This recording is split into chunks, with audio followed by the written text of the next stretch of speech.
ஸ்தோத்திரம். இந்த காலவேளையில் உங்களோடு கூட சில முக்கியமான காரியங்களை நான் பேசும்படியாக ஆண்டவருக்குள்ளே ஆசைப்படுகிறேன்.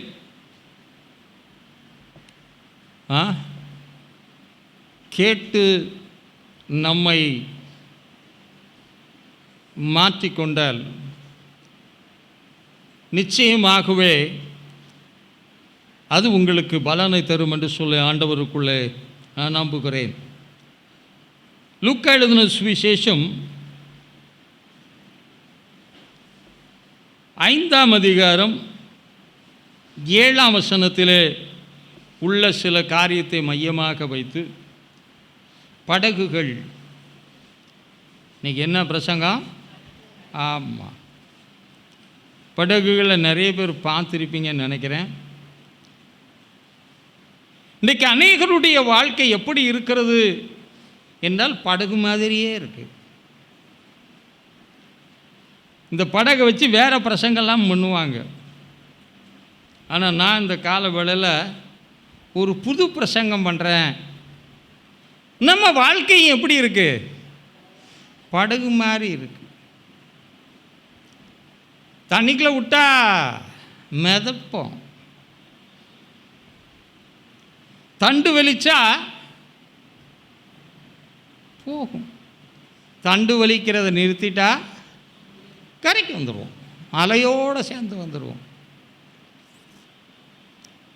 தனித்து செயல்படக்கூடிய ஒரு அனுபவமற்ற நிலைமையிலே படகு கிறிஸ்தவர்கள். இன்றைய தலைப்பு என்ன? படகு கிறிஸ்தவர்கள். நல்ல ஷேப் இருக்கும், நல்ல மிதக்கும், எப்பவுமே வெறுமையாக போகும். கரையில் நிற்கும் போதும் படகு எப்படி நிற்கும்? இங்கே படகைத்தானே பேசுகிறேன், உங்களை ஏதாவது சொல்கிறேன்னா படகு நிறையப்பா நீங்கள் கரையில் பார்க்கலாம். எல்லா படகும் எப்படி தான் நிற்கும்? வெறுமையாக நிற்கும். கடலுக்குள்ளே போகும்போது எப்படி தான் போகும்? வெறுமையாக போகும், வெறுமையாக போகும். மீன் பிடிப்பான் வலையை வீசி. அந்த படகுக்குள்ளே எவ்வளவு நிரம்புலாம் சொல்ல முடியாது, கிடைக்கிறத பொறுத்து. கடலிருந்து வரும்போது கொஞ்சம் மீனோடு என்ன செய்யும்? வரும். நீங்கள் சபையை விட்டு போகும்போது எதோட போவிய? மீனோட போவீங்க. எங்கே இருந்து? சபைக்குள்ளே இருக்கும்போது மீனை பிடிச்சிட்டு வந்து சபை வாசலில் வாங்கிறதுக்கு வியாபாரி ரெடியாக இருப்பா இல்லையா? நான் சொல்கிறது புரியுதோ புரியலையோ? மனசிலாயோ? புரியுதா புரியலையாங்க? படகுல எவ்வளோ மீன் ஏற்றினாலும் படகுலேவா இருக்க போகுது? இருக்குமா? வாங்கிறதுக்கு ரெடியாக இப்போ கொஞ்சம் பேர் நிற்பான்.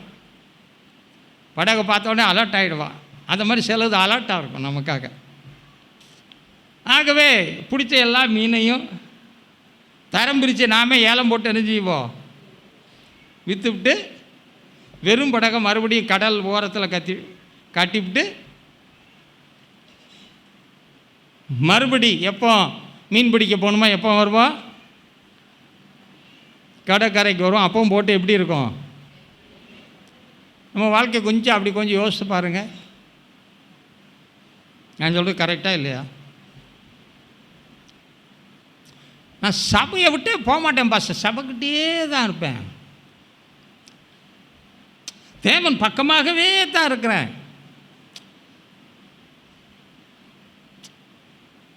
கடலுக்கும் எனக்கு என்ன கிடையாது, தூரமே புயல் அடித்தா மட்டும்தான் படகு கொஞ்சம் தள்ளி நிறுத்துவான். மற்றபடி எப்போவுமே எங்கே தான் நிற்கும்? பார்த்துருக்கீங்கள? கரை ஓரத்திலே நிற்கும். வச்ச இடத்துல என்ன செய்யும்? அப்படியே நிற்கும். இதை போல இன்றைக்கு அநேக கிறிஸ்தவ சபைகளிலே காணப்படுகிற மக்கள் வாழ்கிறார்களா என்றால் வாழ்கிறார்கள். நீங்கள் எப்படிங்கிறத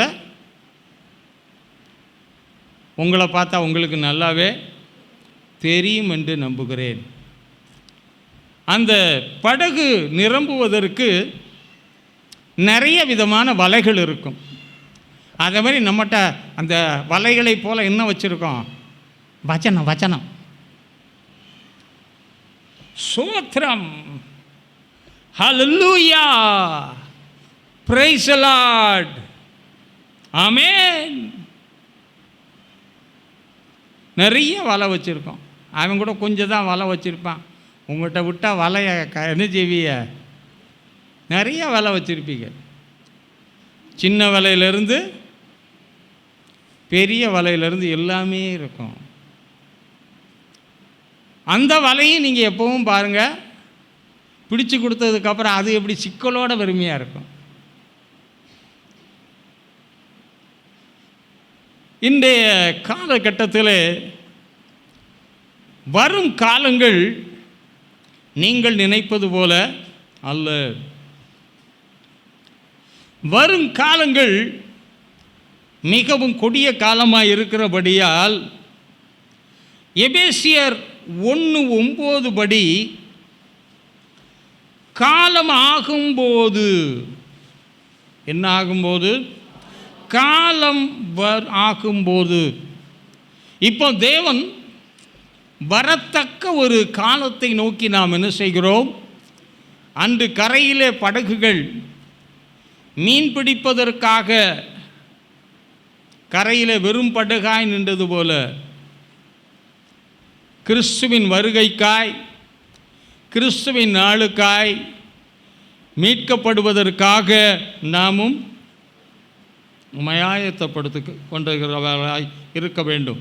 பரலோக ராஜ்யமும் மீன் வலைக்கு ஒப்பாக இருக்கிறது என்றெல்லாம் வசனம் இருக்கிறது. என் கால வேளையில் எனக்கு உணர்த்தப்பட்ட காரியம் அதுதான். படகு மாதிரி நிறைய பேர் இருக்கிறாங்க. சபையில் கொண்டு வந்து விட்ட உடனே பார்த்தீங்கன்னா மிதக்கிறீ இல்லையா? மிதக்கிறீங்களா இல்லையா?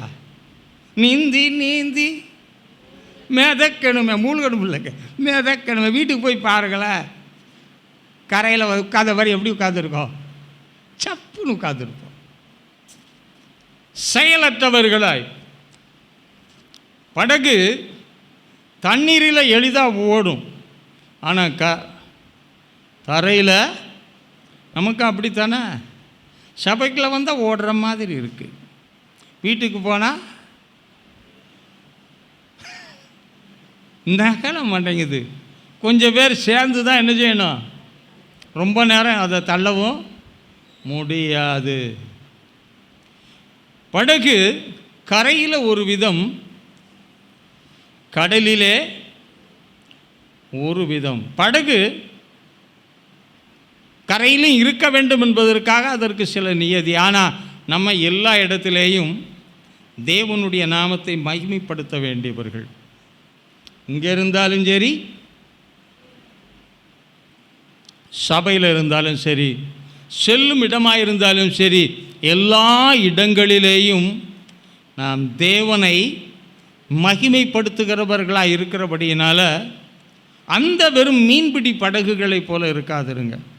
நம்ம வாழ்க்கை படகு, நம்ம வாழ்க்கை என்ன சொல்லுவாங்க? வாழ்க்கை படகு என்று நாம் சொல்லுகிறோம். அந்த வாழ்க்கை படகு எப்படி இருக்கக்கூடாது?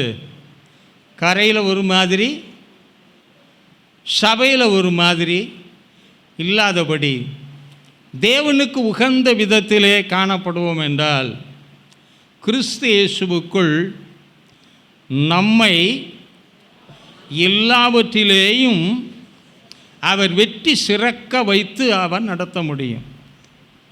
அந்த கரையிலே அநேக படகுகள் இருந்தது. எல்லா படகையும் கர்த்தர் எடுத்துக்கொள்ளவில்லை. அதில் பிரயாசப்பட்ட ஒரே ஒரு படகை மட்டும்தான் கர்த்தர் எடுத்துக்கொண்டார்.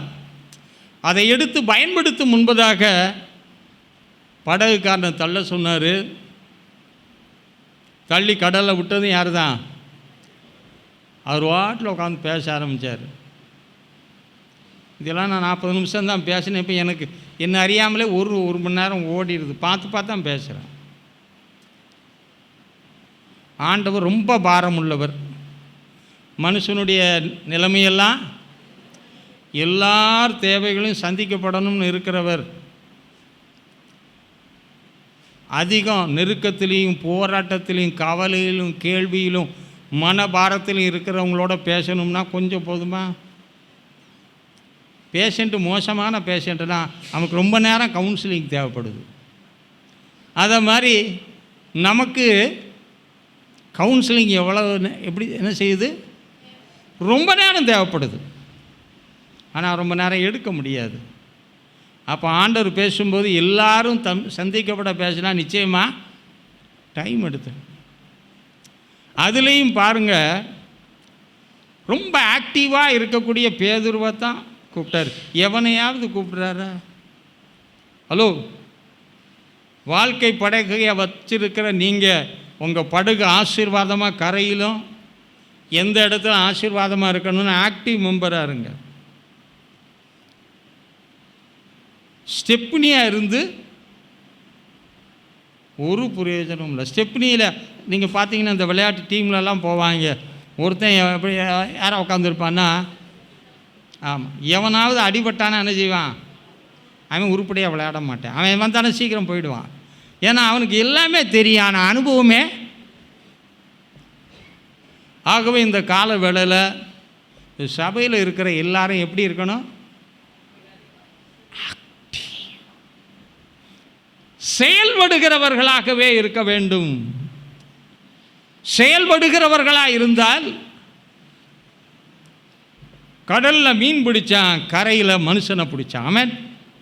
அந்த வாழ்க்கை படகு கரையில் எதை பிடிச்சிச்சு? மனுஷனை பிடிச்சானா? இந்த கல்லின் மேல் நாணலை போல் அசைந்து கொண்டிருக்கிற பேதுருவே, நீ நாணல் தான், அசையக்கூடியவன் தான். ஆனால் இந்த கல்லின் மேலே கிறிஸ்து சொன்னார், நான் உன்னை கட்டுவேன், பாதாளத்தின் வாசல்கள் மேற்கொள்ளாது, பரலோகத்தின் திறவுகோல்களை உனக்கு தருவேன் என்றார். ஆகவே பேதுருவின் படகு கடலிலும் பயன்பட்டுச்சு. அதே வேளையில் பின்னாடி அனைவருக்கும் எப்படித்தான் இருந்திருக்கும்? தேவன் ஒன்றில் உட்காந்து ஆசீர்வதிச்சார்னா அந்த ஆசீர்வாதத்தை எடுக்கவே முடியாது, தெரியுமா? அதுக்கு யாரா ஒரு ப்ரூஃப் காட்ட முடியுமா? பரிசோட தெரிஞ்சால் கையை மட்டும் உயர்த்தணும். யூஆர் ரைட், முடிஞ்சோன்னே என்கிட்ட ஒரு பரிசு வாங்கிக்கம்மா. லூசிபருக்கு ஆண்டவர் எவ்வளவோ கிருபை கொடுத்தாரு. விழுந்து போனாலும் அவன்றது கிருபை எடுக்கலை, அவனே தான் அடிச்சுக்கிட்டான்.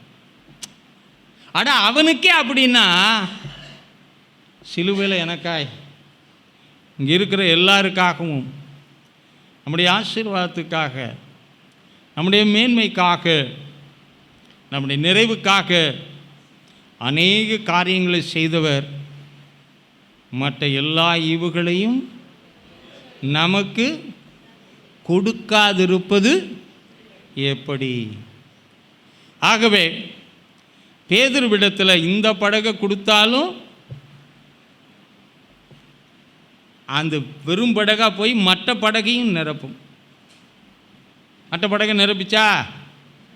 ஏசு அந்த படகுல உட்கார்ந்து பேசினதுனால அவன் படகும் நிரம்பிச்சு, பெரிய மீனாக வந்துச்சு, மற்ற படகையும். அப்போ இயேசு உன் வாழ்க்கை படகிலே ஏறினால் ஓம் படகும் நிரம்பும். பரலோக ராட்சியமாக இந்த வலையை நீ வீசும்போது அதில் பெரிய மீன் தான் கிடைக்கும், மற்ற படகையும். நமக்கு இன்னும் ஒரு கடமை இருக்குது, தெரியுமா? நமக்கு மட்டும் ஆசீர்வாதமாக இருக்க கர்த்தர் தெரிந்து கொள்ளவில்லை, இந்த உலகத்துக்கே ஆசீர்வாதமாக இருக்கும்படியாய் கர்த்தர் நம்மை தெரிந்து கொண்டபடியினாலே நிச்சயமாக நமக்கும் பிறருக்கும் உலகத்துக்கும் ஆண்டவருக்கும் நிச்சயமாக எப்படி இருப்போம் என்றால் மகிமையானவர்களாய் ஆசீர்வாதமாய் நாம் காணப்பட நம்மாலே முடியும். ஆண்டவர் யாரை பயன்படுத்துவார்னு சொன்னேன்டா, செயல்படுகிறவர்களைத்தான். அவன் செயல்பட்ட வேலை தோற்று போன வேலை. என்ன வேலை? பொதுவாக எல்லா காரியமும் ரொம்ப வெற்றியாய் நடந்து கொண்டிருந்தால் என்ன சொன்னாலும் என்ன செய்வோம், களைப்பே தெரியாது. சிலர் கொஞ்சம் வேலை செய்கிறதுக்குள்ள அப்படிம்பாங்க. ஆனால் அவங்களுக்குன்னு உற்சாகப்படுத்துகிற சில ஆட்களோடு அவங்க இருந்தாங்கன்னா காலு தரையிலே நிற்காது. நீங்கள் பார்க்குறீங்களா இல்லையா, நான் பார்க்குறேன், அப்படி இப்படி இப்படி இப்படிம்பாங்க. ஏன்னா அவங்கள உற்சாகம் ஊட்டுறதெல்லாம் அப்போ நம்ம மெய் மறந்துடுறோமா இல்லையா? சிலருக்கு ஒரு சிலரை பார்த்தா உற்சாகமாக எல்லாம் செய்கிறாங்களா இல்லையா? எங்கள் பாட்டி செத்து அவ்வளோதான், அபவுட் டு டை. அதனால் சாகு முன்னாடி எங்களை பார்க்கணும், பேரங்களை பார்க்கணும் ஆசை. கொண்டு போய் அவங்க முன்னாடி நிறுத்தினாங்க, பேராண்டின்னு எந்திரிச்சாங்க. தூக்க வேண்டியவங்க. அதுக்கப்புறம் நீண்ட ஆண்டு வாழ்ந்து செத்தாங்கய்யா.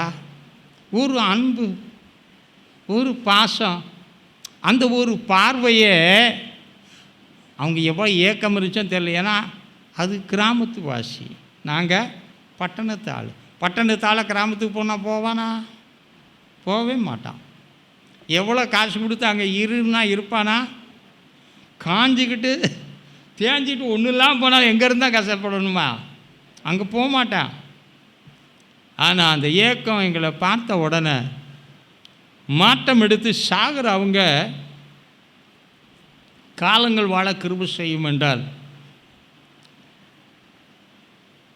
பாட்டியை நாங்கள் போய் பார்த்தோம்.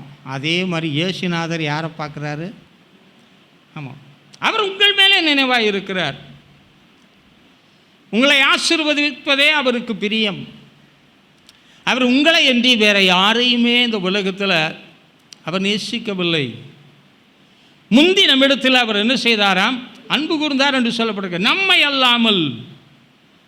ஆகவே நாமே அவருக்கு எல்லாவற்றிற்கும் எல்லாமாகவும், நாமே அவருடைய முதலும் நாம் முடிவுமாக இருக்கிறபடியினால அவர் நம்ம பார்த்தாலே எல்லாமே அமைதலாக இருக்கிறீங்க. மாறும்னு ஒரு வார்த்தை ஏன் வாயில் வந்து தான் எதாவது கஷ்டமா? தவறி கூட வராதோ பாஸ்டர்? எங்களை கோவம் மட்டும் அப்படி சொன்ன தவறி வரும் பாஸ்டர், கோவப்படுத்த மாட்டேன்றீங்க. நிறையணுமையா இருதயத்தின் நிறைவினால. இப்போ சொன்னது அப்படியே கேட்டுகிட்டே நிறைஞ்சிருந்தா உங்கள் வாய் பேசியிருக்கும். நான் இன்னொரு சம்பவத்தை சொல்லி இந்த வசனத்துக்குள்ளே நான் வரலாம்னு நினைக்கிறேன். ஏன்னா நீங்கள் இருக்கிற நிலைமையை பார்க்கும்போது எனக்கு அதைத்தான் சொல்லணும் போல தெரியுது. மத்தேயு எழுதின சுவிசேஷம் 14ஆம் அதிகாரம்.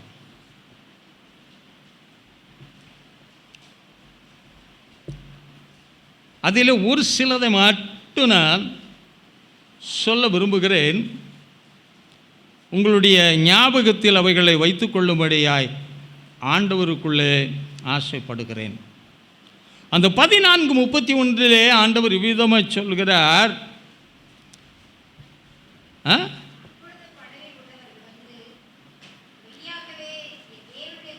எங்க 31 படிக்க சொன்னேன்.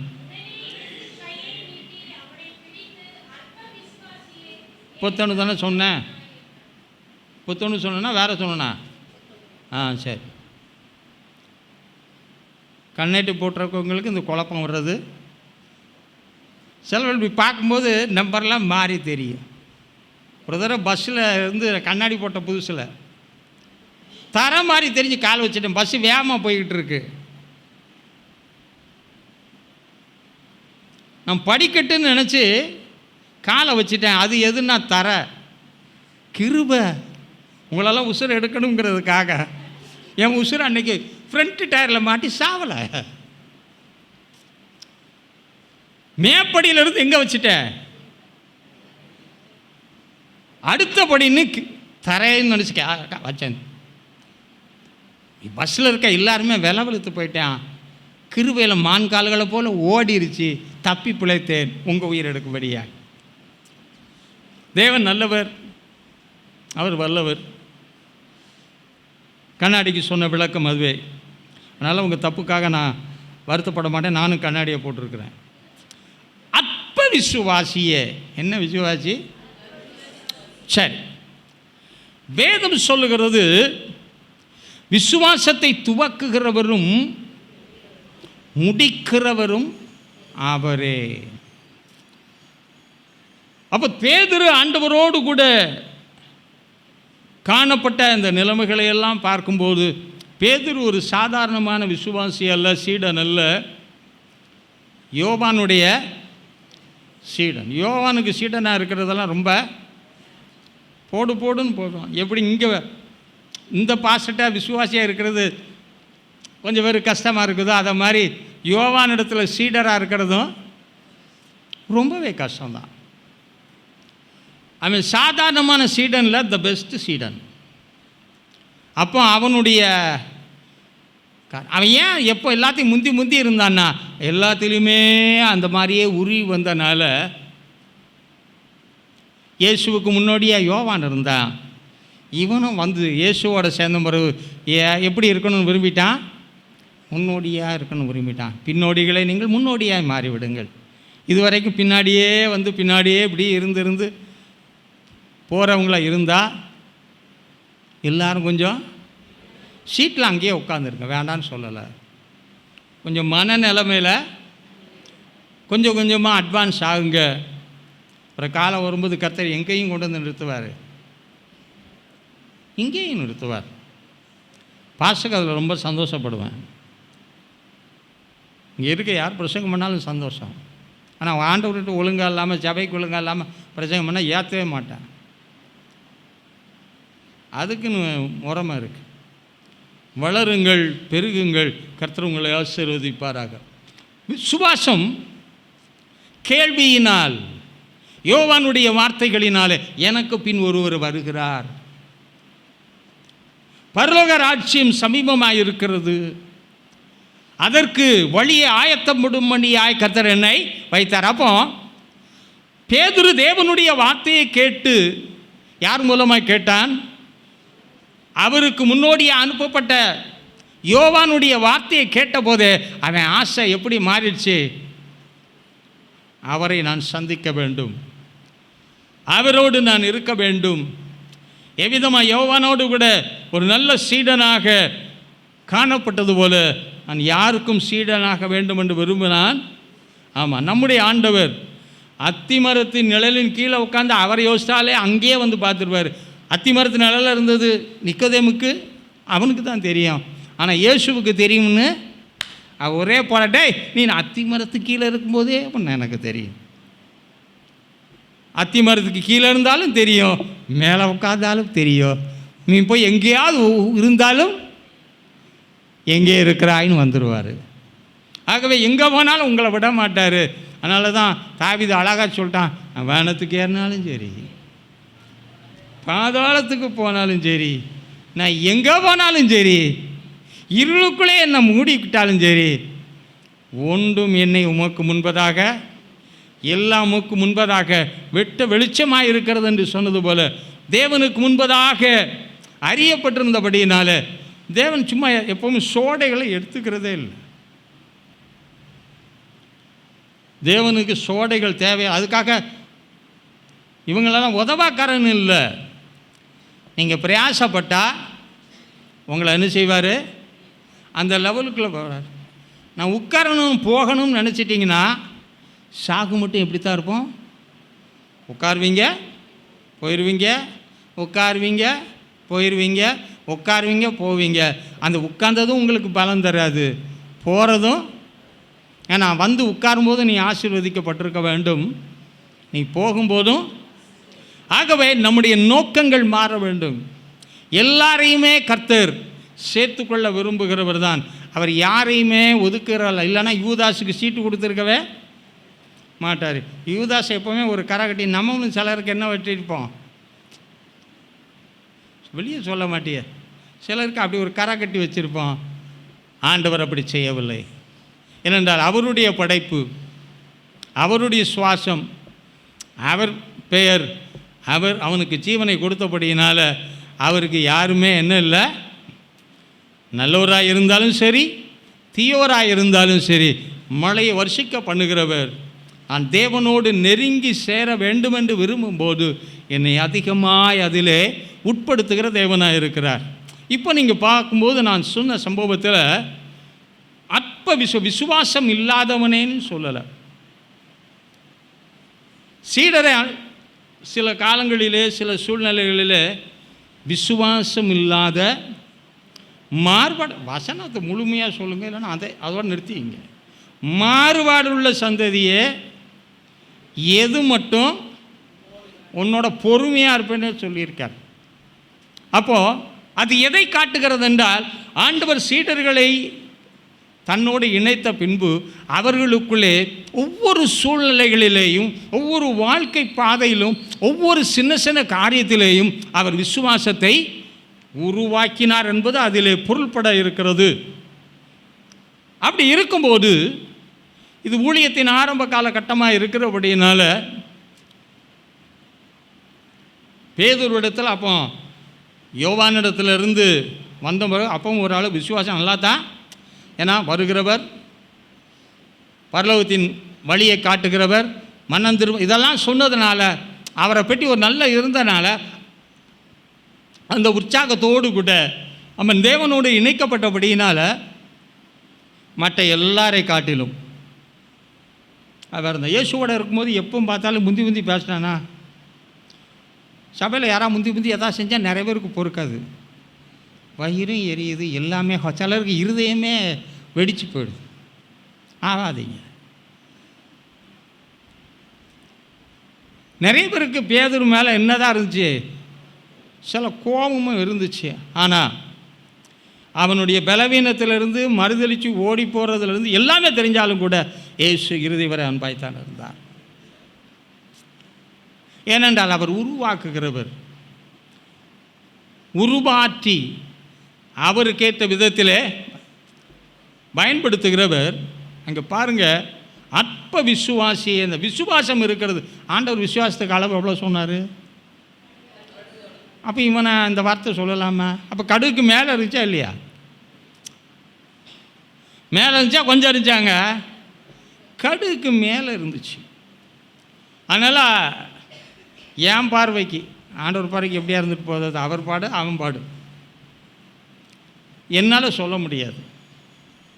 அவனை நான் அற்ப விசுவாசின்னு கூட என்னால், ஏன்னா அந்த விசுவாசம் நமக்கு இருக்கான்னு ஃபஸ்ட் நம்ம செக் பண்ண போகிறேன்.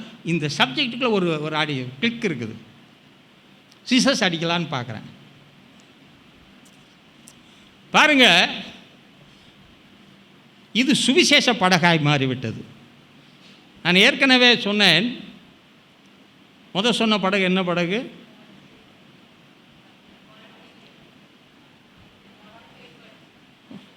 அது என்ன படகா இருந்துச்சு? சரி, அதுக்குள்ள இப்போ வந்த உடனே போகிறேன். அது சும்மா போகிறதும் வர்றதுமா இருந்த படகு எப்பவும் எப்படி தான் இருக்கும்? வெறும் படகாகவே இருக்கும். வெறுமையான படகு அது. ஆனால் இப்பொழுது வெறுமையாக இருந்த படகு சில வேளையில் சுவிசேஷ வேலை செஞ்சிருக்கு. அங்கே வார்த்தையை கேட்டு படகு நிரப்பிச்சு. இப்போ இது என்ன படகு? சுவிசேஷ படகு. தேவனுடைய வார்த்தையை செயல்படுத்தும்படியாய் சென்ற படகு. இன்னும் நல்லா பார்ப்பீங்கன்னா, மீன் பிடிக்க ஒரு வேளை பேதுரு போயிருந்தால் இது போன்ற அலை இருந்தால் என்ன செய்வான்? திரும்பி வந்துடுவான். ஏன்னா என்ன கிடைக்காது? மீன் கிடைக்காது.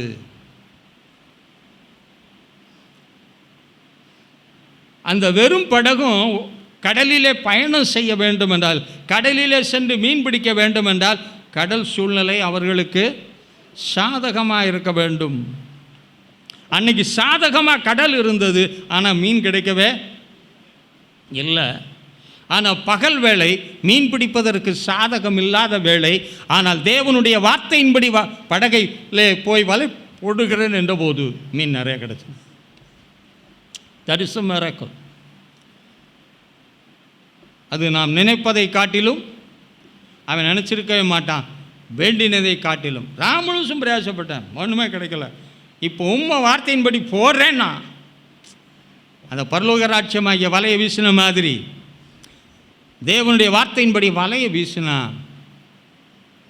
வலையை கடலை விட்டே என்ன செய்ய முடியல. ஸ்தோத்திரம். ஆகவே படகு எப்பவுமே வெறுமையான படகு. ஆனால் அந்த வெறுமையான படகும் கூட தேவ வார்த்தையின்படி போனபோது வெறுமையான மற்ற படகையும் இப்போ இதே படகு தான், வெறுமையாக இருந்த படகு தான் இப்போ யாருடைய வேலையாக போகுது? இயேசு கிறிஸ்துவின் வேலையாக அக்கறைக்கு போகணும். அவருக்கு அங்கே வேலை இருக்குது, அவருடைய வேலைக்காக அந்த படகு போகிறது. இப்போ அந்த வெறுமையான படகுல மற்ற நேரத்தில் மீன்பிடிக்காரர்கள் கூட போய் மீன் பிடிச்சிட்டு வருவாங்க. இப்போ வலையும் கிடையாது, மீன் பிடிக்கவும் இல்லை. தேவனுடைய சித்தத்துக்காக அந்த வாழ்க்கை படகு என்ன செய்யுது? போகுது. போகும்போது ஸ்டார்டிங் நல்லா தான் இருந்துச்சு. அவர்களுக்கு ஆரம்பத்தில் விசுவாசம் நல்லா இருந்திருக்குமா இருக்காதா? 50 பேருக்கு சாப்பாடை போட்டிருக்கேன், பெண்டெல்லாம் கலண்டு போயிருக்கும். ஒரு 50 பேருக்கு திருவிருந்து அப்படியே குனிஞ்சு நிமிந்து கொடுத்தாலே இடுப்பெல்லாம் கஷ்டமாக தெரியும். ஆனால் இப்போ ஈஸி மெத்தட், ஃபினிஷ்ட். இன்னும் சில இடத்துல வச்சிடுறாங்க, நீங்களே எடுத்துகிட்டு போயிருங்க வந்து இருக்கட்டும். கடினமான ஒன்று தான். இப்போ பாருங்கள், சுவிசேஷ வேலைக்காக போகுது, தேவனுடைய திட்டத்துக்காக போகுது. போகும் பொழுது விசுவாசத்தோட. அதுக்கு முன்னாடி ஆண்டவர் பிரசங்கம் பண்ணாரா? பண்ணியிருக்காரா? இருக்குது. அற்புதம் செஞ்சுட்டு தானே அவங்கள என்ன செஞ்சார்? மறுகரைக்கு அனுப்புனார். மேலே இருக்கா இல்லையாங்க? என்ன பைபிளில் படிக்கிறீ? அற்புதம் செஞ்சுட்டு தான் அனுப்புகிறார். ரெஸ்ட்டே கொடுக்காம போடாங்கன்றார். போகிறான், படகு போகுது. பொதுவாக புயல் வரும் முன்பதாக அதன் அடையாளம் இருக்கும். திடீர்னு புயல் என்ன செய்யாது? நல்ல விசுவாசத்தோடு மறுகரை சேர்வோன்னு சந்தோஷமாக போனால் கடலில் என்ன அடிக்குது? எதிர்காட்டு பயங்கரமாக அடிக்குது. அங்கே நீங்கள் வசனத்தில் நீங்கள் வாசிப்பீர்கள் என்றால் 22ஆம் வசனத்தில் அக்கறைக்கு போகும்படியாக துரிதப்படுத்தினாராம். எதுக்கு நான் சீக்கிரம் போய் புயலில் மாட்டி கொஞ்ச நாள் நான் கஷ்டப்படட்டும்னு நினச்சாலே நமக்கு தெரியல. என்ன பண்ணாரா? பாவம், இவ்வளோ நேரம் எல்லாருக்கும் சாப்பாடு படம் கொடுத்து பெண்டு கலண்டு போய் உட்காந்துருக்கான், கொஞ்சம் ரெஸ்ட் எடுக்க. ஏன்னா விட்டா என்ன செஞ்சிருவான்? நம்ம ஆள் என்ன செய்வான்? அதுக்கு தப்ப தேவனால் கொடுக்கப்படுகிற வரங்க. வேதாமா கல்லூரியில் என்னோட ஒருத்தர் இருந்தான், நான் சொல்லியிருக்கேன். அவன் தூங்கினான்னா கண்ணு திறந்தே இருக்கும். நமக்கு தூங்கும்போது என்ன ஆகும்? அவன் கையில் இருக்க பேனா கீழே விழும். பேனா கீழே விழாதபடி யாருமே அவனை பார்த்தால் சொல்ல மாட்டாங்க. முன்பிச்சில் தான் உட்காந்துருப்பேன், ஆசிரியர் கூட தெரியாது. ஊழியக்கார பையன் என்ன செய்கிறான்? தூங்குறான்னு நமக்கு கழுத்துலாம் விழுந்துடக்கூடாது. சரி இருக்கட்டும், இவன் விட்டால் தூங்கிடுவான்னு தெரியானா அசதி, அம்புடு அசதி இருக்குது. பாடியோ டயர்டு. ஆனால் அவர் சும்மா இருக்கலாம்ல. அக்கறை போகணும், விரட்டுறார். எதுக்கு? ஒரு ட்ரைனிங்காக விரட்டுறார். இது சுவிசேஷ படகு, தேவனுடைய சித்தத்தை செய்கிற படகு. தேவனுக்கு சித்தம் எப்பவுமே இருக்கும், நமக்கு சித்தம் எப்போவாவது ஒரு நேரம் வரும். எனக்கு சித்தம் உண்டென்றால் உமக்கு சித்தம் வரட்டும், எனக்கு சித்தம் இல்லை ஏல் உமக்கு சித்தம் வரக்கப்படாது. அதுதான் நம்முடைய சித்தமாக இருக்கிறது. ஆகவே இப்படிப்பட்ட அவர்களை துரத்துறாரு, போடா அக்கறைக்கு. ஏன்னாங்க போய் என்ன ராத்திரி போய் என்ன கவுக்கவா போகிறேன்? புறப்பட்ட வேலை ராத்திரி, சாயங்காலம் தான் கொடுத்து முடிக்கிறான். கிட்டத்தட்ட இரவு சமீபமாகத்தக்க வேலை. ராத்திரி எவனாவது அடுத்த மறுகரையில் ஊழிஞ்சறதுக்கு எவனா இருப்பானா? காலையில் தானே படகு கரைக்கு போய் சேருது. படித்து பாருங்க, காலையில் தான் என்ன செய்யுது படகு. அது ரொம்ப மைல் கணக்கெல்லாம் கிடையாது. ஏன்னா அந்த கடற்கரைக்கு போயிருக்கிறேன், அந்த கடலில் பயணம் செய்து இருக்கிறேன். நீச்சல் அடித்தே டக்குன்னு போயிடலாம், வெகு தூரம்லாம் கிடையாது, எளிதாக போயிடலாம். அதுக்கு போய் துரிதப்படுத்தணுமா? இவனை நடு வழியில் விட்டு என்ன செய்யணும்? பாட்டு பாடுவாங்க, நட்டாத்தில் விட்டா ஐயா ஐயா எப்பப்பா எவம்மா ஏசப்பா.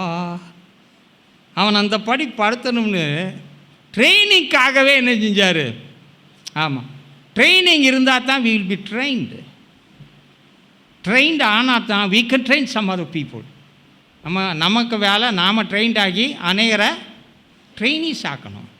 அதைத்தான் இப்போ நானும் செய்ய வேண்டியதாக இருக்குது. நான் உங்களை ட்ரெயினி ஆக்கிறதுக்காக தான் நானும் ட்ரெயின்ட் ஆகி தான் வர்றேன். சும்மாலாம் அந்த இடத்துல வந்து நான் நிற்கலைங்க. தேவன் உருவாக்கி தான் அந்த இடத்துல கொண்டு வந்து நிறுக்கிறார். ஆனால் அதில் ஒரு பெரிய கிருபை.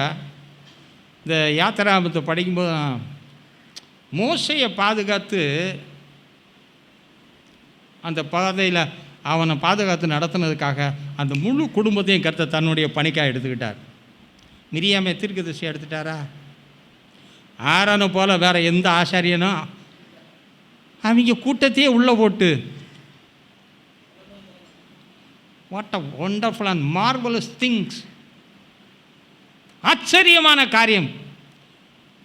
மோசே எதுக்கோ காத்தான், அழகான புள்ளைன்னு பார்த்தான். ஆனால் அந்த அழகான புள்ளைன்னு பார்த்து அது லேவி கோத்திரத்து பிள்ளை, வேறு எத்தனை பிள்ளை வந்தாலும் கேட்க மாட்டார். லேவி கோத்திரம் விசேஷமான கோத்திரம். இன்றைக்கி நம்ம எல்லாரையும் லேவி ஆக்கியிருக்காரா? எப்படி ஆக்கினான்னு கேட்டால் தான் பதில் சொல்ல மாட்டேங்க. ஆக்கினாரா? எப்படி ஆக்கினார்? கழுத்தெல்லாம் தூக்கி போச்சு. அதுவும் தெரியணும்ல. அவங்கள போல் எவனும் முன்னும் பின்னும். ஆனால் மோசைக்கு எதிராக நின்று எல்லா பேருமே வண்ணாந்தரத்தில் அவுட். பாதுகாத்ததுனால ஒரு மிகப்பெரிய பரிசை கொடுத்தார். ஆலயத்தில் பணிவிடை செய்யக்கூடிய கிருபை யாருக்குமே கொடுத்தார். ஆனால் அதை ஒழுங்காக வைக்காமல் உங்கள்கிட்ட பேசுகிற மாதிரி ஏன்டி பேசுகிறான் போடு அவன்கிட்டையும் இன்னும் கொஞ்சம் எதிர்த்திச்சு மோசையை. அப்படியே பூமியை பிளந்து உள்ளேயே இறக்கிவிட்டார். அருமையான தேவப்பிள்ளை, தேவனிடத்தில் 2 காரியங்களும் இருக்கிறது. நாம் செய்கிற ஒவ்வொரு காரியங்களையும் அவர் கவனித்து பார்க்கிறார், நிறுத்து பார்க்கிறார், யோசித்து பார்க்கிறார். பார்த்து பலன் தருகிற தேவன். அவருக்கென்று நம்ம எடுத்த பின்பு நாம் உருவாக்கப்பட்ட நிலைமையிலே மட்டும் இல்லாதபடி ஒரு மேலான படிக்கு நேராக நடத்தத்தான் பேதுருவையும் நடத்தி ஒரு ஊழியத்தின் படகாக. படகு எப்பவுமே போகும்போது வெறுமையாக போகும், வரும்போது இறக்கிட்டு மறுபடியும் கரையில் வந்து எப்படி படகாத்தான் நிற்கும். நாமும் அப்படித்தான் வெறுமையாகவே கடற்கரையில் உட்காந்த மாதிரி சபைக்கு அப்படி இருந்துட்டு ஏற்றிட்டு வந்து இறக்கிட்டு மறுபடியும் எங்கே உட்காந்துக்குவோம். காலமெல்லாம் என்ன படகு? போக்குவரத்துமான வெறும் படகு. இந்த படகை சுவிசேஷ படகாக கர்த்தர் மாற்றுகிறார், மாற்றி கொண்டு போகிறாரு. படகு போகுது, காற்று பலமாக அடிக்குது. இந்த காலையில் தான் அதை குறித்து கொஞ்சம் யோசித்தேன். அப்போ அந்த படகு அங்கே போகும்போது நீங்கள் பார்த்தீங்கன்னா அக்கறைக்கு துரிதப்படுத்திட்டார். அங்கே எந்த வேலையும் போனோடனே செய்ய முடியாது, ஷார்ட் டிஸ்டன்ஸ் தான். 25ஆம் வசனம் சொல்லுகிறது, கர்த்தர் கடலின் மேலே என்ன செய்கிறாரு? நடக்கிறாரு. அவர் ஒன்று சொல்லியிருக்கணும்ல, சொல்லிட்டு போயிருந்தால் எதாவது பிரச்சனை இருக்கா? அவனை ஏன் வெட்டியாக கத்தப்படணும்? அடா கரையில் போனவொடனே எந்த ஊழியும் செய்ய முடியாது, ஏன்னா அது இரவு வேலை ஓய்வு தான் எடுத்தாகணும். இவன் ஓய்வையும் கலைச்சி களைப்புக்கும் இடம் ரெஸ்ட் எடுக்க இடம் கொடுக்காம களைப்பின் மேலே களைப்பு, இழைப்பின் மேலே இழைப்பை கொடுத்து பலனை ஃபுல்லாக சக்கையாக புளிஞ்சு விட்டு கொண்டு போய் கடலை விட்டுவிட்டு காட்டை எப்படி கொடுத்தாரு? எதிர்காட்டாக கொடுத்து படகு இப்படி இப்படி ஆடும். நீங்களும் நானும், நீங்கள் ரொம்ப நல்லவங்க, நான் என்னையவே வச்சுக்கிறேன். பேசாமல் துடு போடுறதை விட்டுட்டு பேசாமல் உட்காந்துக்குவேன். நீங்கள் நல்லவங்கள்ல, நீங்கள்லாம் துடு போடுவீங்க. உங்களை பார்த்தாலே எனக்கு நல்லாவே தெரியுது. ஒன்று காற்று நிறுத்தும், அலையை குறையும். நான் துடு போடுறேன். காட்டு சைடு வாக்கில் அடிக்கலை, எதிர்காட்டை அடிக்குது. இது ரொம்ப பிடிச்ச வியாபாரம் தானே. இந்த கரைக்கு போன்றீரு, நான் போகிறேன். ஏற்கனவே களைச்சி சோர்ந்து தூங்கணும்னு இருக்க வேண்டிய நேரத்தில், தூக்கம் வர நேரத்தில் சாப்பாடையும் கொடுத்துவிட்டு, எதை கொடுத்துவிட்டு? சாப்பாடையும் கொடுத்துவிட்டு, அது தேவனால் கொடுத்தனால அது புது பலன் கொடுத்துருக்கணும் நான் நம்புகிறேன். சில வேளை என்ன தான் சாப்பிட்டாலும் ரொம்ப டயர்டாக இருந்தால் அதுக்கு என்ன சில விட்டமின்ஸ், அது மாதிரி தேவன் அதை ஆசீர்வச்சனால அது எப்படி மாறி இருக்கும்? ஆமாம், பலவீனத்தில் என்ன கொடுத்துருக்கோம்? அவன் போடுறான் மோட்டார் போடனாலே சலிச்சிருங்க. இவன் என்ன தான் துடு போட்டாலும் என்ன ஆகலை? He gave a training. God has given a training. என்ன தான் எதிர்காத்தாலும் என்ன ஆகலையே? என்ன திருத்திருன்னு முழிக்கிறிய? நமக்கு அடித்த எதிர்காத்தெல்லாம் வேறு சூழ்நிலை ரட்சிக்கப்படும் முன்னாடி வந்துருந்துச்சுன்னா நம்ம மோதிரம் எத்தனையோ காட்டு இருக்கா பைபிளில்? துடு போட்டிருப்போன்னு நினைக்கிறீங்க. ஆனால் இன்றைக்கி ஏழேலோ ஐலசா போடுறீங்களே. ஏழேலோ ஐலசா, என் படகு ஐலசா, முன்னாடி போகுது ஐலசா, கரைபிடிக்கும் ஐலசா. இந்த இதில் போராடுவோம், வெட்டி வருவோம்னு சொல்கிறான்ல, அதை மாதிரி நிச்சயமாக நம்ம செய்வோம். என்ன தான் களைப்பு இருந்தாலும், என்ன தான் இழைப்பு இருந்தாலும், என்ன தான் சோர்வு வந்தாலும், என்ன தான் சாப்பிட்டாலும், இது போன்ற கடலில் கடல் அலைகளையும் எதிர்காட்டையும் போராடுற அளவுக்கு மனுஷன்ட்ட சக்தி இல்லை. மோட்டார் போட்டுனா என்ன செய்யலாம்? இயக்கலாம், த்ராட்டில் கொடுக்கலாம். ஆனால் இதுக்கு எந்த த்ராட்டிலும் கொடுக்கவே முடியாது. ஆவி உற்சாகம் உள்ளது. இப்போ ஆவி கொஞ்சம் உற்சாகம் இருந்தாலும் மாம்ச பலவீனமாக இருக்கும்போது என்ன ஆகாது? நமக்கே ஏன் அப்படி இருக்கும்? அதனால தான் ஸ்தோத்திரம். ஆனால் என்னடா கொஞ்சம் புதுசாக இருக்கு, என்ன தான் போட்டாலும் இன்றைக்கி அப்படி தான். அதனால தான் நம்ம படகு முன்னேறிக்கிட்டே இருக்குங்க. அந்த படகு பின்னேறவே இல்லை. இதே படகு வேறு காற்றுனா கரையோடு கொண்டு போய் சேர்த்துருக்கோம். அவங்களையும் கொண்டு போய் இல்லை படகை விட்டுட்டு நீந்தி கரைக்கு வந்திருக்கோம். இதுதான் நடந்திருக்கும். ஆனால் எதுவும் நடக்கலை. படகும் போகுது, படகுல இருக்கவனும் இது கிருபைல்ல. உன் வாழ்க்கை படகும் போகும், உன்னோட சேர்ந்து இருக்கவனையும் உன்னால் கரை சேர்க்க முடியும். ஏனடா அப்படி தேவன் கரை, ஏன்னா அக்கறைக்கு போங்கள். அவளுடைய விஷன், தேர் மிஷன் அந்த கமிட்மெண்ட் அக்கறையே. அப்போ நம்முடைய வாழ்க்கையில் அக்கறை என்ற ஒரு தரிசனம் இருக்கும் என்றால், அக்கறையை நோக்கி போக வேண்டும் என்று இருந்தால், படகு எப்பொழுதுமே கரையில் வெறும் படகு தான். கடலுக்குள்ள போனாலும் நிறைச்சிட்டு வந்தாலும் மறுபடியும் அது வெறும் படகு தான். ஆனால் அது சுவிசேஷத்திற்காக, ஆண்டவருக்காக, ஆண்டவருடைய நாமத்தின் மகிமைக்காக, தேவனுடைய கிரியையை வெளிப்படுத்துவதற்காக, தேவ திட்டத்தை செயல்படுத்துவதற்காக, ஆண்டவருடைய வார்த்தையின்படியே போகும் என்றால் அந்த படகு விசேஷமான படகு தாயா. அதனால் நீங்கள்லாம் என்ன படகு? Special boat. மற்றவனுக்கெல்லாம் எதாவது இருந்தால் தான் ஓடும். ஆனால் நம்ம படகு எது இல்லாட்டாலும் ஓடும். அதனால தான் ஓடுது வண்டி. இது வரைக்கும் ஓடுதுன்னு சொல்லுவோம். ஆனால் இனிமே எப்படி சொல்லலாம்? ஏதாவது ஓடும் அப்படி சொல்கிறது போலாக ஓடும். ஸ்தோத்திரம். ஏன்னா நமக்குன்னு ஒரு அக்கறை, ஆசீர்வாதம், விடுதலை, சுகம், நல் நம்பிக்கை, நல் உயர்வு, மேன்மை, நல்ல எதிர்காலம் எல்லாம். எத்தனை வாசல் அடைச்சாலும் 7x7 பெருக்கிக்க வேண்டியதான். அப்படிப்பட்ட நிலைமைக்கு நேராக கர்த்தராலே வழி நடத்த முடியும். படகு கரையில் வெறும் படகு தான். என்ன தான் கடலுக்குள்ளே போய் மீன் பிடிச்சாலும் மறுபடியும் கரைக்கு வந்தால் அது வெறும் படகு தான். இதுதான் நம்முடைய வாழ்க்கை.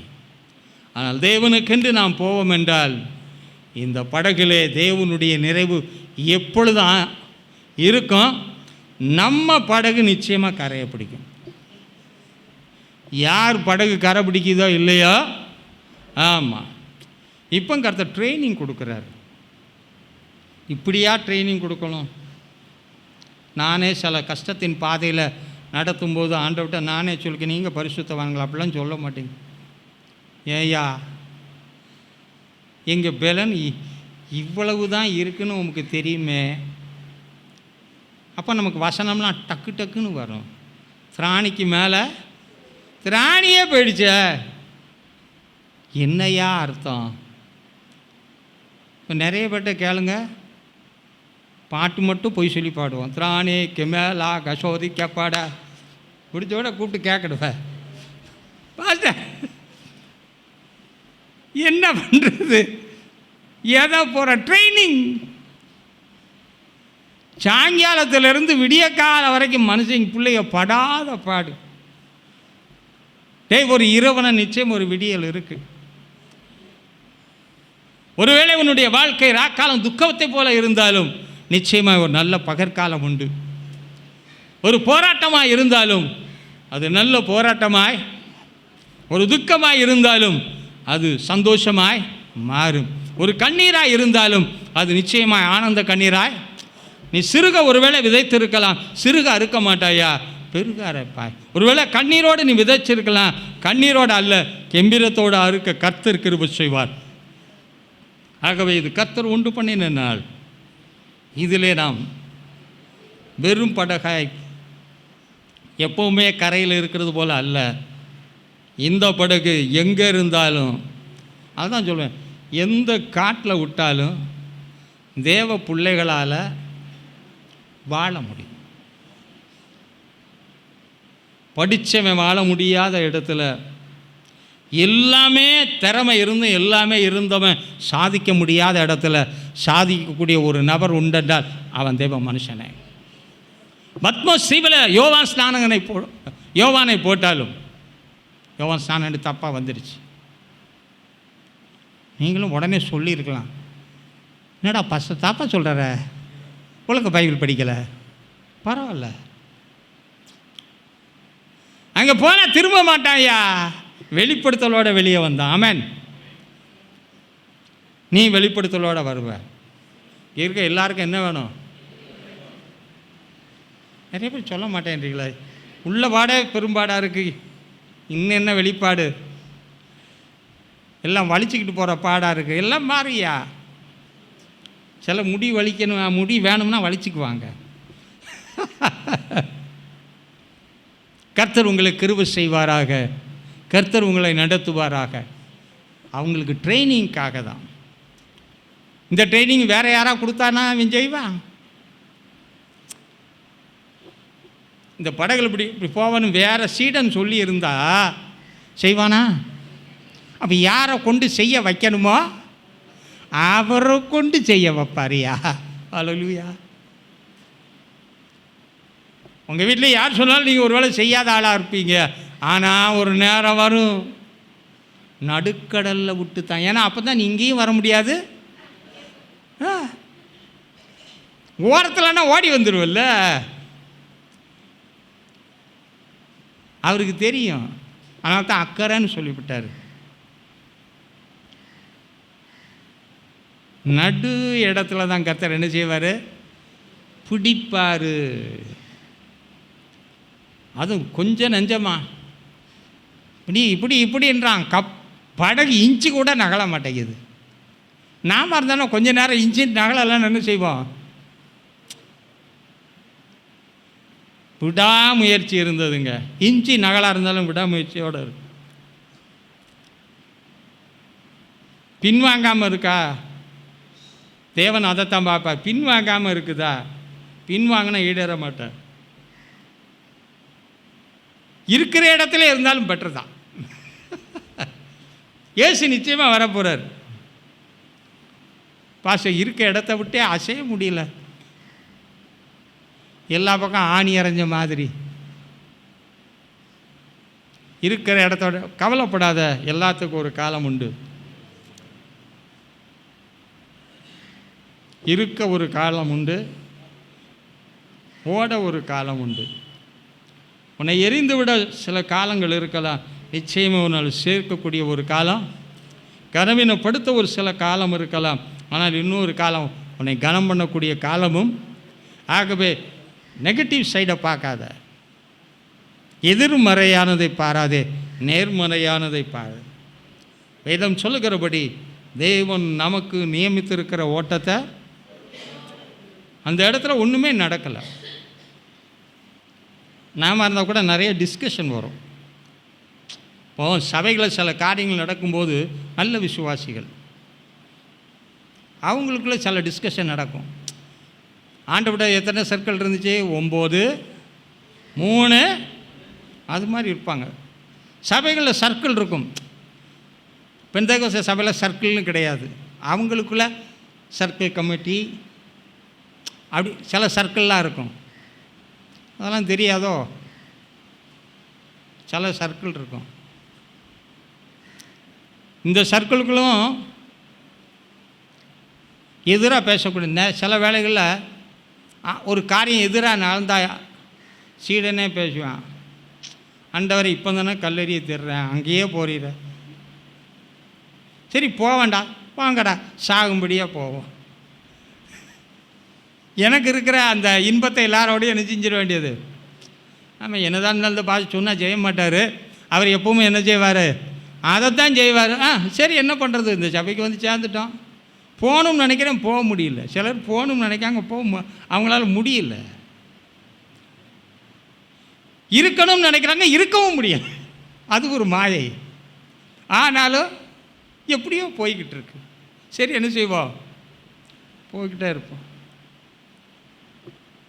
அதிகமாக முன்னாடி போகலை. ஆனால் அந்த கப்பல், அந்த படகு போய்கொண்டே தான் இருந்தது. இன்ச்சு இன்ச்சாக நகர்ந்துச்சு.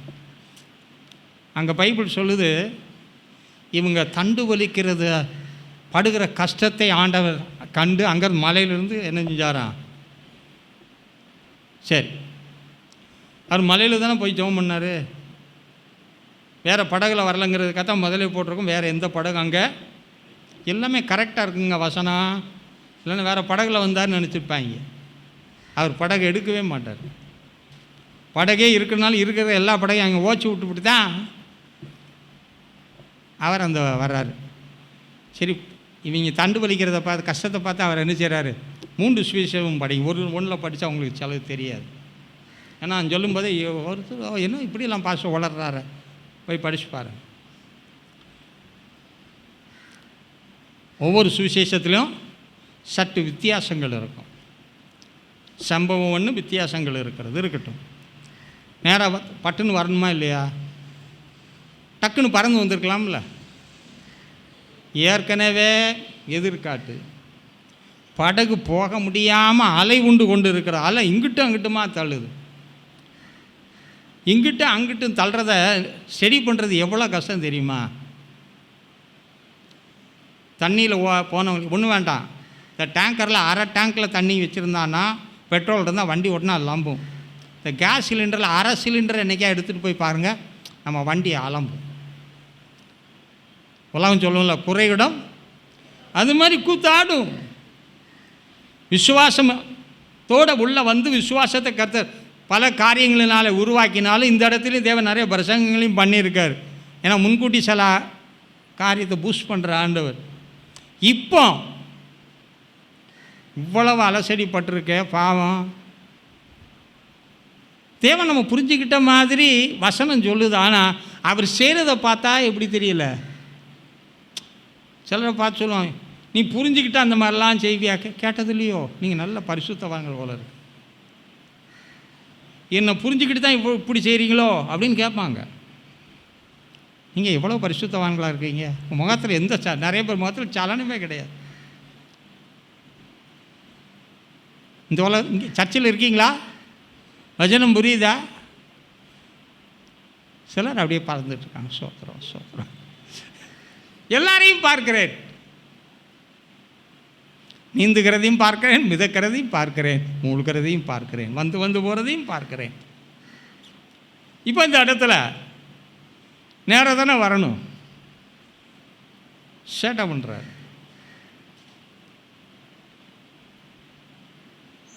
வந்தார், எல்லா வயலும் அலறினான்.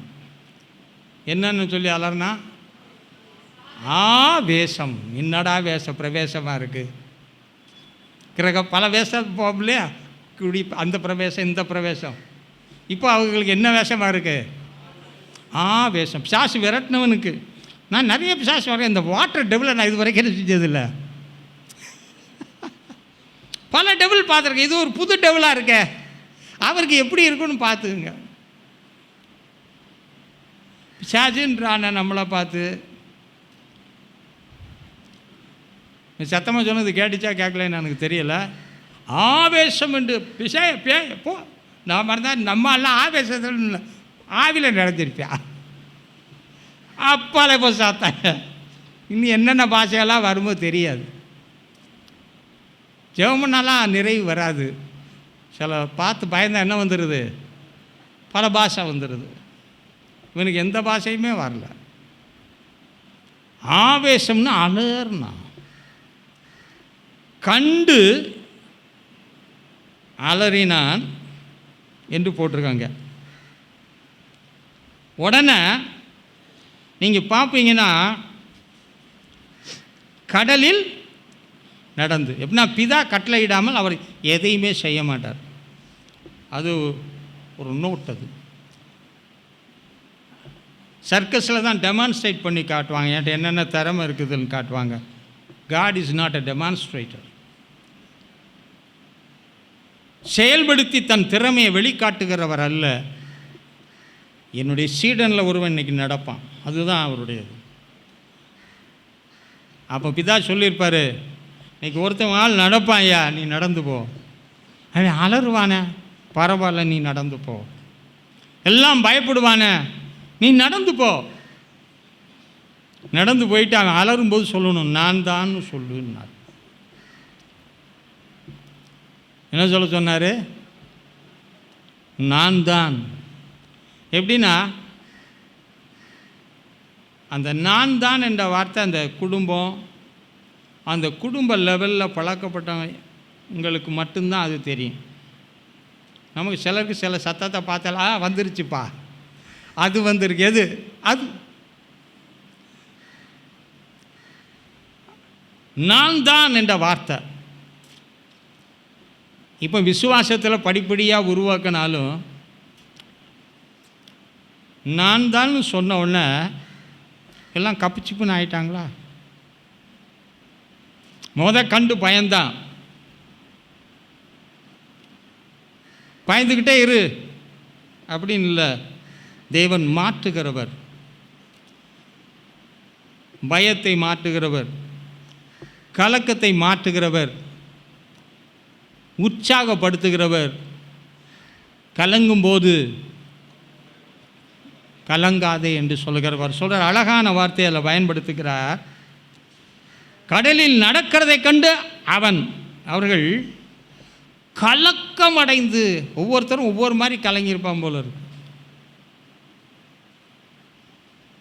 வீட்டிலே ஒரு காரியம் நடந்தாலும் ஒவ்வொருத்தரும் எப்படி இருப்பாங்க? சிலலாம் லபதிப்பா லபதிப்பா லபதிப்பா அடிச்சுக்கிட்டே இருப்பாங்க, பார்த்துக்கீங்களா?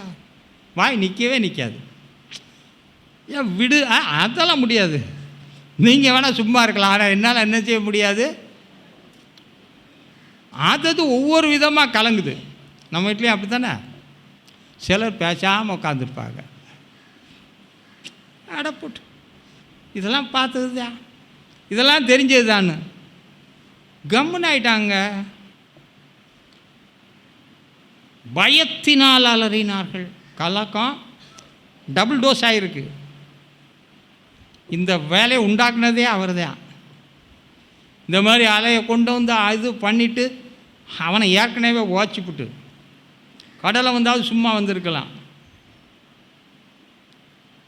இப்போ எல்லாரும் என்ன ஆகிட்டாங்க? கடல் அமைதியாகுதோ இல்லையோ, படகு அமைதியாகிடுச்சு. ஆனால் அது என்ன படகு? ஆமாம், சுவிசேஷ படகு. நிச்சயமாக தேவன் கடலை அமைதிப்படுத்துகிறாரே இல்லையோ, எது எப்படி போகுது? இப்போ எவனா துடுப்பு போட்டிருப்பான்னு நினைக்கிறீங்களா?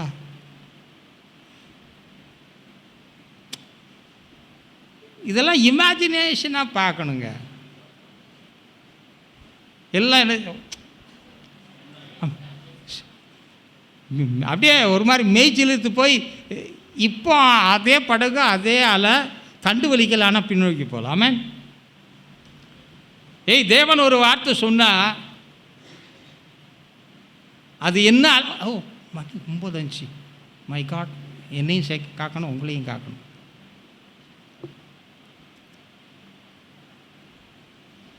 கஷ்டப்பட்டதுனால தான் படகு முன்னாடி. நான் டக்குன்னு முடிச்சிடறேன், கன்க்ளூஷன் கொண்டு வந்துடுறேன். நிறைய பேசணும்னு நினச்சேன். ஆனால் அதிர்ச்சியான செயல் வரும்போது எல்லாமே என்னை பிரமித்து கலங்கி திகைத்து, துடு போட்டவங்க கூட வேகமாக போட மாட்டான், நாயை கண்டு வேகமாக கூட ஓடுவான். ஆனால் இப்போ என்ன செய்ய முடியாது, பேய் இல்லை, முன்னாடியும் போக முடியாது, விட்டுருப்பான். ஆனால் படகு பின்னோக்கி கர்த்தர் விடலை. சில வேளைகளில் நம்ம இன்ஆக்டிவாகவே போயிடுறோம் தெரியுமா. நல்லா ஜெபம் பண்ணியிருப்போம், நல்லா ஜெபம் பண்ணியிருக்க மாட்டோம். நல்லா விசுவாசித்திருப்போம், நம்ம விசுவாசம் போயிருக்கோம். எதுலேயோ எப்படியோ இருந்திருப்போம். அதெல்லாம் நம்ம வாழ்க்கையில் குண்டி போகும் இல்லையா. நெறிந்த நாணலை முறியாமல், மங்கி எரிகிற திரியை அணையாமலும் இருக்கிற தேவன் அந்த இடத்துல இதுவரைக்கும் முன்னேறி வந்த படகு ஒரு இன்ச்சு கூட பின்போக கர்த்தர் விரும்பலை. அருமையான கர்த்தருடைய பிள்ளை, இதுவரைக்கும் உன்னை நடத்தினவர், இதுவரைக்கும் உன்னை தாங்கினவர், இதுவரைக்கும் உனக்கு உதவி செய்தவர், இதுவரைக்கும் உனக்கு இம்மானுவேலா எபனேசரா இருந்தவர், யெகோவா ராப்பா யெகோவா ஷம்மாவா இருந்தவர், இன்னும் செய்வார், இனிமேலும் செய்வார், மறுகரை அடைமட்டும் செய்வார். சில வேளைகள் உன்னோட பிரயாசங்களை அசந்து சோர்ந்து போயிருந்தாலும் கூட தடுத்து நிறுத்த தேவனால் முடியும். மனுஷனால் கூடாதது தேவன். ஏனண்டா அவர் சித்தத்துக்காக நீ கரையை நோக்கி போன. அலைகள் மத்தியிலேயும் அவரும் ஒழுங்காக வந்திருக்கணும். என்ன செஞ்சார்? நல்ல நம்மளை டைட்டு பேண்ட்டு வச்சுருந்தானே அப்படியே தெரிஞ்சிருப்பார். அவர் வேற லூச்சான அங்கேயே போட்டு அது என்ன ஓணத்துலலாம் பறந்துச்சோ எனக்கு தெரியலை. கடலில் போகும்போதெல்லாம் பார்த்துருக்கேன். அது ஒரு வித்தியாசமான அனுபவம் தான்.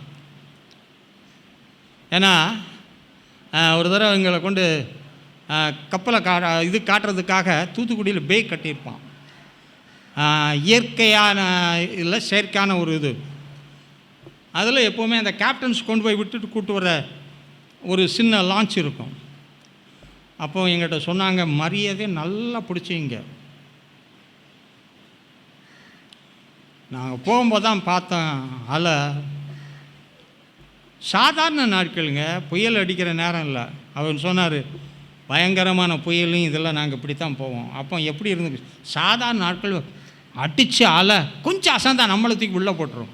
அதுக்காக நாங்கள் விழுந்தால் தூக்குறதுக்கு ரெடியாக ஆட்களும் வந்தாங்க. அப்போ நான் யோசித்து பார்த்தேன். அதில் ஏன்னா பயணங்களில் பல பார்த்ததுனால சொல்கிறேன், என்ன அலை உண்டாலும் நீயே சோர்ந்து போ. நான் அதான் ஆபத்து காலத்திலே சோர்ந்து போகாதே. சோர்ந்து போகிற உன்னுடைய சத்துவத்தை கர்த்தர் பெருக பண்ணுகிறவர் பெருக பண்ணுவார். அதை அப்படியே நினச்சி நமக்கு சீக்கிரமாக நான் சொல்லிடுறேன். இப்போ எல்லாம் காமாயாச்சு. இப்போ படகுல இருக்கவனுக்கு என்ன இல்லை, அலையை பார்த்தும் பயம் இல்லை, காற்றை பார்த்தும் பயம் இல்லை, தண்டு வலிக்காட்டாலும் எதுவும் ஆகலைங்கிற இல்லை. இப்போ எப்படி இருக்கான், சேஃபாக இருந்தான். ஆனாலும் பேருந்து அந்த முந்திரி கொட்டையால் என்ன செய்ய முடியாது, இருக்க முடிஞ்சதா? அலறல் காமாயிடுச்சு. படகு சேஃப்டி எல்லாம் கர்த்தர் நிறுத்திட்டார். அவனுக்கும் நம்பிக்கை வந்து பேதுருக்குள்ளேயும் அப்போ ஒரு விசுவாசம் ஏறி போச்சு. நான் தான்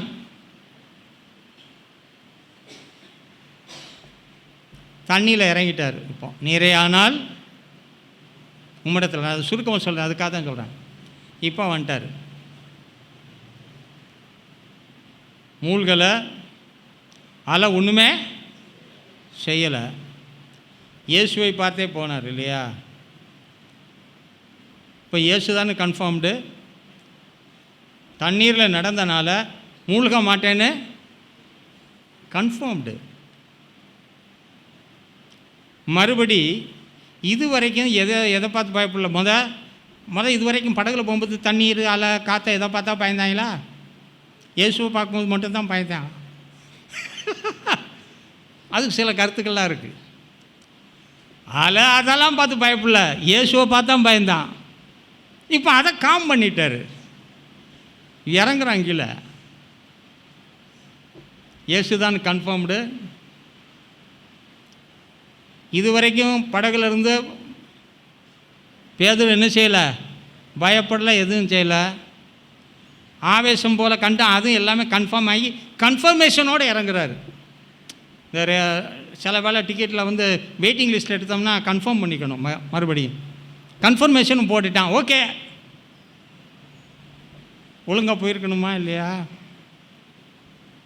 மறுபடியும் படகுல இருக்கும்போது அலை பார்த்து பயப்படல, கடலில் இறங்கி நின்று நடக்கானே அப்பவும் அலையை பார்த்து பயப்படல. ஆனால் அலையும் கடலையும் பார்த்து மறுபடியும் பயப்படுறான். ஏன்னா எங்கே நிற்காரான், நீ மூழ்கலையே. இன்னைக்கு தேவனுடைய கிரியைகளை நெருங்க நெருங்க நெருங்க தான் என் மனுஷனுக்கு என்ன வருது. அது வரைக்கும் அதே இதில் போகிறான், ரொம்ப தைரியமாக போகிறேன், படகு ஓட்டிடலாம். இது வரைக்கும் ஓட்டிட்டேன், இனிமேல் என்ன செய்வேன், ஜாமம் போயிடுச்சு, ஓட்டிடுவேன், அப்படியே போகுது. ஆனால் ஆண்டவரே வந்தாலும் நான் தான் என்று சொன்னாலும் அடுத்து ஒரு இறங்குறான் பார்த்தீங்களா, இறங்கும்போது மூழ்காட்டாலும் எதை குறித்து பயப்படலையோ அதை குறித்து மறுபடி விசுவாசம் பெருகும்போது சில வேளையில் வரும். இங்கே இருப்பியன்னு எனக்கு தெரியும். இந்த படகுல நிறைய பேர் இருப்போம்னு நினைக்கிறேன். சிலர் ஒத்துக்க மாட்டேன்றாங்க. நான் கண்டுபிடிச்சேன், ஆடா நம்ம மொழியை பார்த்தா தெரியாது எங்களுக்கு, எம்பிட்டு பார்த்துருக்கோம். கொஞ்சம் இந்த மொழியாக இருக்கேன்பா, சரி இருக்கட்டும். பயப்படாமல் அதே அலையை பார்த்து படகு ஓட்டும்போது படகு முன்னேறிட்டு, பயப்படாதே என்ற வார்த்தை கேட்டபோது விசுவாசம் பெருகிட்டு. ஆனால் கடலை நடந்தே போகிறான், மூழ்கலை, அதே அலை தான், அதே காற்று தான். ஆனால் இயேசுவை பார்ப்பதை விட்டு கடலையும் அலையும் பார்த்தபோது, அப்போ நம்ம திரும்பி பார்த்தோம் என்றால் பயம் வருவது பயத்தினாலோ. ஆனால் என்ன ஒரு ப்ளஸ் பாயிண்ட்டு, ஆண்டவரே நாம் இருந்தால் எப்படி என்ன கூப்பிட்ருப்போம், ஐயோ ஒளிஞ்சியா, அந்த அலறல் ஓஞ்சுது, புது அலறல் வந்திருக்கோம். அவிஸ்வாச சத்தம், இப்போ விசுவாச சத்தம். இப்படித்தான் இன்றைக்கு என்ன செய்கிறேன்டா கிறிஸ்தவ வாழ்க்கை. நான் எடுத்து சப்ஜெக்டில் போக முடியல, இருந்தாலும் let us continue in the coming week. ஆகவே நம்முடைய படகு, அந்த படகு வெறுமையான படகுல ஊழிய படகாக போகும்போது மூழ்கலை, பயந்து துடுப்பு விட்டாலும் படகு பின்வாங்கி போகலை, அப்படியே தான் இருந்துச்சு. ஆனால் கடலில் வந்ததுக்கப்புறம் பேதுரு மூழ்காமல் மூழ்கக்கூடியவன் மூழ்காமல் இருக்கான். அப்போ தைரியம் வரணுமா இல்லையா? அதான் நம்ம நடத்தி வந்ததை அநேக வேளை என்ன செய்ய முடியல, சிந்திக்க முடியலை. ஆகவே நாம் ஆழ்ந்து போகத்தான் செய்கிறோம். ஆனாலும் கூப்பிடும்போது நல்லா வர சொன்ன ஆண்டவரே நான் வந்தார். அதில் ஒரு நெகட்டிவ் பாயிண்ட் என்னென்னா, அவன் கடந்து செல்ல விரும்பின எல்லை அடையலை, பாதி தூரத்தோடு அவனுடைய எல்லை முடிஞ்சு போச்சு. நம்ம எல்லை அக்கறையாக இருக்கணும்.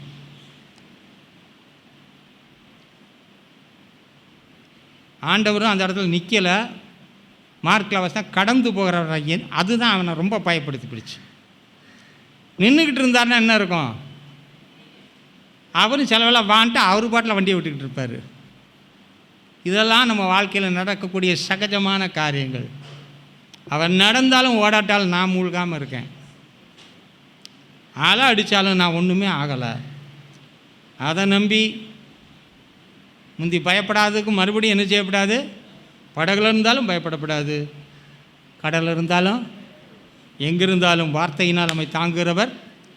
தொடர்ந்து சில கருத்து உங்களை ஆசீர்வதிப்பாராக. எழுந்து நிற்கலாம், கண்களை முடிச்சபம் பண்ணுவோம்.